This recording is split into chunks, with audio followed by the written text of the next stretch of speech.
উনি অবশ্যই মুসলিম ছিলেন। ভাই আপনি কথা বলেন না রে ভাই।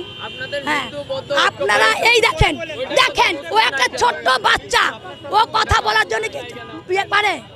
সনাতনী সম্প্রদায়দের দেখেন, সনাতনী সম্প্রদায়দের কিভাবে তারা টর্চার করতেছে, একটা স্বাধীনভাবে কথা বলারও আমরা সুযোগ পাচ্ছি না। কয়জন সংখ্যালঘুর উপরে নির্যাতন হয়েছে দেখেন তো।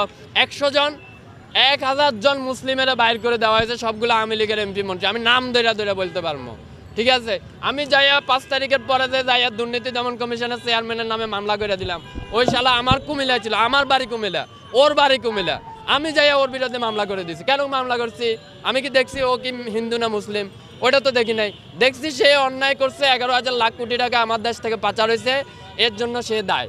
ব্যাস তার নামে মামলা করে দিচ্ছি। গতকালকে তারা দুদক কমিশন পদত্যাগ করছে, আপনারা জানেন। ব্যাস খালাস। তো এখানে সংখ্যালঘু কি হলো? মানে মুখ দিছে তো আল্লাহ যা খুশি তা বললেই যাবেন, যা খুশি তা বললেই যাবেন। এতদিন তো বলতে পারেন নাই। ওই যে বিশ্বজিৎ, আচ্ছা ওই যে বিশ্বজিৎ তো সংখ্যালঘু ছিল।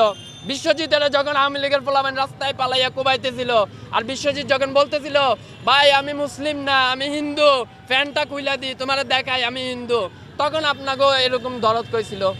তখন বলতে পারেন নাই আমার সংখ্যালঘুরা কেন কোবাইলো? তখন তো বলেন নাই।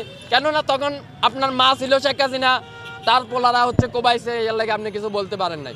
বিশ্বজিতের ঘটনাটা সারা ওয়ার্ল্ডে কে দেখে নাই? কে দেখে নাই? কে দেখে নাই? প্রেসে কাজ করে, জেনারেলি রাস্তায় থাকে, একজন এডুকেটেড পারসন, কে জানে না?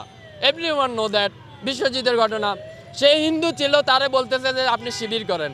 এটা কই সে বলতেছিল, প্রকাশ্যে বলতেছিল যে না আমি শিবির করি না আমি হিন্দু, প্যান্টটা খুলে দেখাই। এইরকম অবস্থায় হতো আওয়ামী লীগের লোকেরা পালাইয়া কোবাইছে না? তখন আপনাদের সনাতনী চেতনা কইছিল ভাই, এখন কেন চেতনা আইছে?